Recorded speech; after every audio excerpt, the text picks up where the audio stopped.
Hi everyone, स्वागत है आपका निशाज़ वर्ल्ड में। जैसा कि मैंने आपको बोला था लास्ट बार कि अब हम एक नए लेसन के साथ मिलेंगे। तो आज का हमारा लेसन है मात्राएं। ऐसा नहीं है कि हम पार्ट 2 का रिवीजन नहीं करेंगे, समय समय पर हम उसका भी रिवीजन करते रहेंगे। तो पार्ट 3 है मात्राएं। अब मात्राएं क्या होती हैं? मात्राएं व्यंजन के साथ स्वर का जो चिन्ह लगता है, व्यंजन के साथ स्वर का जो चिन्ह लगता है वो मात्रा कहलाती है। अगर सरल शब्दों में बताया जाए तो स्वरों को व्यंजन के साथ प्रयोग किए जाने पर जो स्वरों का रूप बदल जाता है वो मात्रा कहलाती है। क्योंकि कोई भी शब्द अगर हम लिखेंगे तो हम पूरा का पूरा नहीं ऐसे उतार सकते। अ की अपनी कोई मात्रा नहीं होती है। स्वर मैंने यहाँ पे सारे लिखे हैं, अ आ, ई उ री, ए ओ औ, सारे स्वर हैं। स्वर 11 होते हैं, सबको मालूम है। तो सबसे पहले जो मात्रा है वो हम बताएंगे अ। मैंने यहाँ पर क्रॉस क्यों लगाया है? क्योंकि अ का कोई मात्रा नहीं होती है। अ के हमने वर्ड लिखा, यहाँ पे लिखेंगे कल, कल। तो इसको अगर हम अलग करके लिखेंगे तो क हलन प्लस अ प्लस ल हलन प्लस अ, तो ये बन गया कल, कल। कहीं कोई मात्रा है? इस कल को करने के लिए आपको कितनी ध्वनियां यूज करनी पड़ी? 1 2 3 4, 4 ध्वनि आपको सुनाई दे रही है।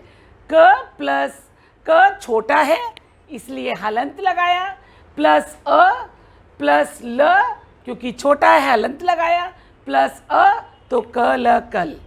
ठीक है। कोई भी व्यंजन अपने में पूर्ण नहीं, उसको स्वरों की सहायता लेनी ही पड़ती है। कोई भी हो, सपोज मैंने लिखा पतझड़। अब पतझड़ में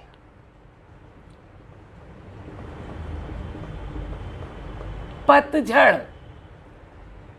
आपको ये भी याद होगा कि ये जो ड़ है ये अतिरिक्त व्यंजन है और ये लास्ट में आया, इससे कोई शब्द शुरू नहीं होते।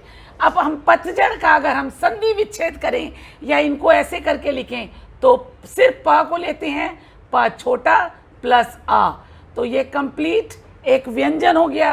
अब आया त छोटा प्लस अ, तो ये त हो गया। अब आया झ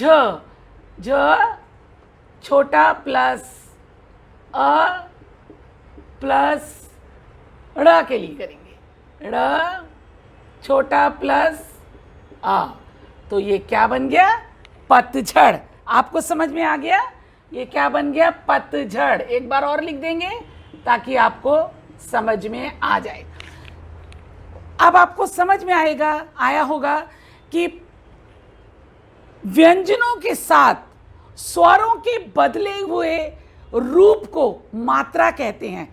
स्वर पूरा का पूरा उठा के तो मैं आगे भी एग्जाम्पल दूंगी आपको, जो स्वर है वो पूरा का पूरा उठाकर ऐसे लिखेंगे तो शब्द गलत हो जाएगा। उसका जो रूप है, जो मात्रा है वो लगानी पड़ती है। तो मैंने आज आपके साथ अ करा, आप इसका अभ्यास करें, आपको समझ में आएगा। ये दो शब्दों का, 2 अक्षरों का एक लेटर है कल, ये 4 का है नकल। सपोज 3 का हम करेंगे नकल।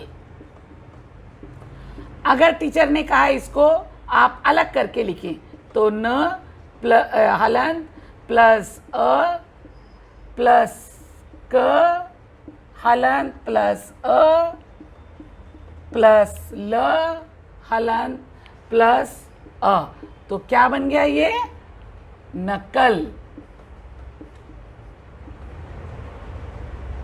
क्या बन गया? ये नकल। तो इस तरीके से अ की अपनी कोई मात्रा नहीं है। इसको हमने 2 अक्षरों का, 3 अक्षरों का, 4 अक्षरों का, ऐसे करके आते हैं कि ये इतने शब्द लिखो, 4 शब्द लिखो इसके, 3 शब्द लिखो इसके, 4 शब्द लिखो इसके। तो इस तरीके से टीचर पूछती है। आप अभ्यास करें, मुझे यकीन है कि आप जब इसकी परिभाषा समझ लेंगे कि व्यंजनों के साथ स्वरों का जो रूप बदल कर लगाया जाता है उसको मात्रा कहते हैं, और अ की अपनी कोई मात्रा नहीं होती। तो चलिए मिलते हैं अगली क्लास में, तब तक आप अभ्यास करें।